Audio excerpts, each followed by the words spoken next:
আজিৰ ছাত্ৰ কাইলৈ দেশৰ ভৱিষ্যত সন্মুখত পঞ্চায়ত নিৰ্বাচন আৰু পঞ্চায়ত নিৰ্বাচনৰ লগে লগে এতিয়া ৰাজনৈতিক যিটো বঁটা আছে বঁটা বলিছে কিন্তু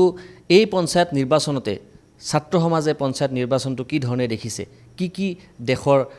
উন্নয়ন বিচাৰিছে পঞ্চায়তৰ নিৰ্বাচনৰ জৰিয়তে এই মুহূৰ্তত মই বঙাইগাঁও যি ছাত্ৰ সন্থাৰ কাৰ্যালয় আছে তাত উপস্থিত আছোঁ আৰু বঙাইগাঁও জিলা ছাত্ৰ সন্থাৰ সভাপতি জিনদ নাথ মোৰ সৈতে উপস্থিত আছে অকণমান দৃশ্য দেখুৱাব বিচাৰিছোঁ আয়ুষে যদি দেখুৱাই নতুন প্ৰজন্মৰ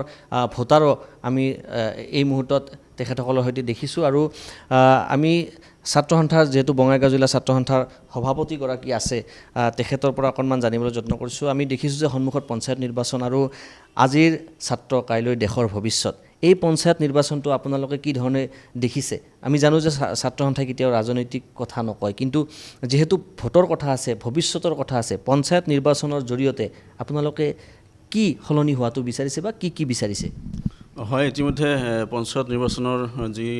দিন সেই ঘোষণা হৈছে আৰু বিভিন্ন প্ৰাৰ্থীসকলে জিলা পৰিষদ হওক বা গাঁও পঞ্চায়ত হওক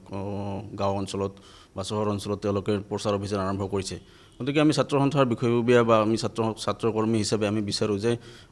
বিশেষকৈ পঞ্চায়ত যিবিলাক অঞ্চল আছে পঞ্চায়তৰ গ্ৰাম্য অঞ্চল আছে এই গ্ৰাম্য অঞ্চলবিলাকত আমি বিশেষকৈ গ্ৰাম্য যি অৰ্থনীতি সেই অৰ্থনীতিৰ দিশত এই পঞ্চায়তৰ নিৰ্বাচনে সুখবৰ লৈ আহিব বা এই পঞ্চায়ত নিৰ্বাচনৰ ৰাইজে বিভিন্ন যিসকল প্ৰাৰ্থী ইতিমধ্যে অৱতীৰ্ণ হৈছে তেওঁলোকে ভোট খেলিব বা নিৰ্বাচন খেলিব তো ৰাজ্যলৈ আমি ছাত্ৰ সন্থাৰ কৰ্মী হিচাপে ছাত্ৰকৰ্মী হিচাপে আহ্বান জনাম বহুত ছাত্ৰ সন্থাৰ কৰ্মীৰ লগতে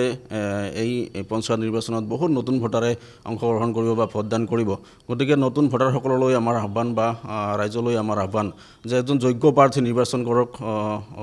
আৰু যোগ্য প্ৰাৰ্থীৰ জৰিয়তে গ্ৰাম্য অঞ্চলে হওক বা চহৰ অঞ্চলে হওক এতিয়া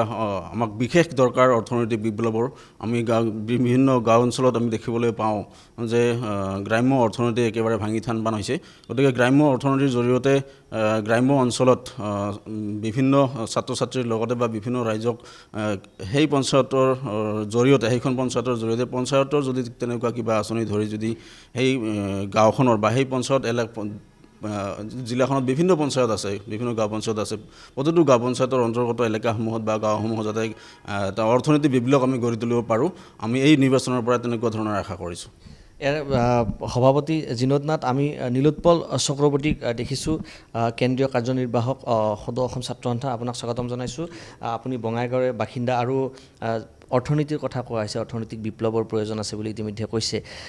কেনেকুৱাকৈ আপোনাৰ অৰ্থনৈতিক বিপ্লৱ আনিলে বা চৰকাৰৰ প্ৰতি আপোনালোকৰ কি আহ্বান থাকিব যে এই ধৰণৰ কাম কৰিলে বঙাইগাঁৱৰ ক্ষেত্ৰত আপোনাৰ অনাগত দিনবোৰত নতুন দিগন্তৰ সূচনা হ'ব অৰ্থনৈতিক বিপ্লৱৰ কথা যিহেতু কৈছে কি কাম কৰিলে আপোনাৰ সুস্থিৰ এটা পৰিৱেশলৈ আহিব বুলি ভাবে প্ৰথমতে ধন্যবাদ জনাইছোঁ NDTVৰ সহ কৰ্মকৰ্তাক আজি বঙাইগাঁৱত আহি পঞ্চায়ত নিৰ্বাচনৰ যি কাৰ্যসূচী আছে তাৰ বাবে আজি বাতাবৰণ কৰাইছে আজি নহওক ক'ব বিচাৰিছোঁ অলপ আগতে আমাৰ জিলা সভাপতি ক'লে যে গ্ৰাম্য অৰ্থনীতি আৰু গ্ৰাম্য অৰ্থনীতি আমাৰ বিশেষকৈ যদি আমি যিহেতু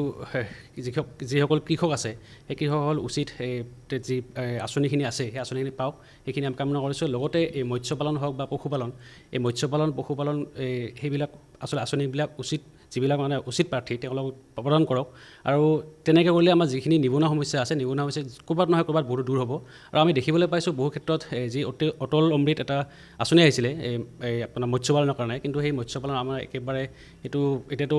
মাছটো নায়েই এতিয়া পানীও নাই তেনেকুৱা যেন সেইবিলাক কাৰ্যসূচী কেতিয়াও নহয় আমাৰ যি পঞ্চায়ত নিৰ্বাচন হ'ব মই আশা কৰিম পঞ্চায়ত নিৰ্বাচন আশা কৰিম যে এই নিৰ্বাচনত যিসমূহ আঁচনি আহিব এই আঁচনিসমূহ খুব সুন্দৰভাৱে আপোনাৰ কি হওক এই আঁচনিবিলাক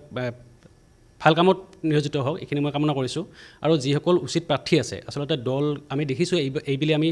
প্ৰতীক চিহ্ন ব্যৱহাৰ কৰা নাই কিন্তু আমি দেখিছোঁ বহুতো ৰাজনৈতিক দলসমূহে পৰোক্ষভাৱে এই প্ৰাৰ্থীবিলাকৰ মানে আপোনাৰ কেম্পেইনিং কৰি আছে আমি আশা কৰিম যে যিসকল আমাৰ ৰাইজ আছে ৰাইজসকলে উচিত সিদ্ধান্ত লওক যে প্ৰাৰ্থীজন যদি উচিত ভাল যদি হয় সেই প্ৰাৰ্থীকে আচলতে তেওঁলোকে বাছনি কৰক কোনো ৰাজনৈতিক দলৰ আনুগত্য নহয় তেনেকুৱা প্ৰাৰ্থী বাছনি নকৰি এজন উচিত প্ৰাৰ্থী যদি বিবেচনা কৰে তেতিয়াহ'লে নিশ্চয় গ্ৰামাঞ্চলৰ বা পঞ্চায়ত নিৰ্বাচনটো এটা ভালভাৱে এটা আগবাঢ়িব কাৰণ মহাত্মা গান্ধীৰ যি গ্ৰাম্য স্বৰাজ আছিলে গ্ৰাম্য স্বৰাজ যি মানে এটা ভাৱধাৰা বা গ্ৰাম্যাঞ্চলৰ যি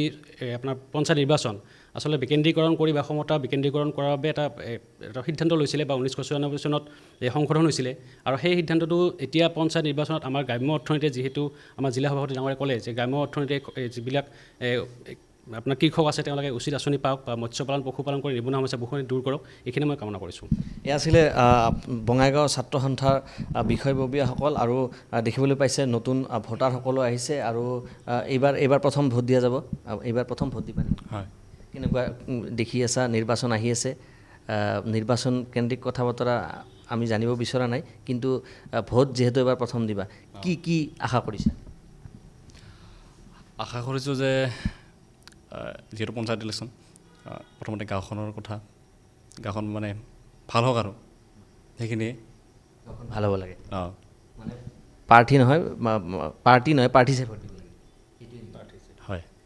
এয়া আছিলে বঙাইগাঁও ছাত্ৰ সন্থাৰ ভিতৰৰ পৰা আমি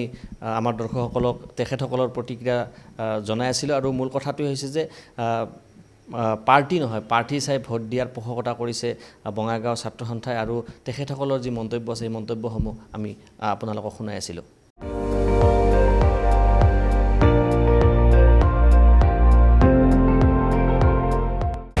আপুনি চাই আছে ND24, সৰ্বশ্ৰেষ্ঠ নহয় সৰ্বোত্তমৰ দৌৰা।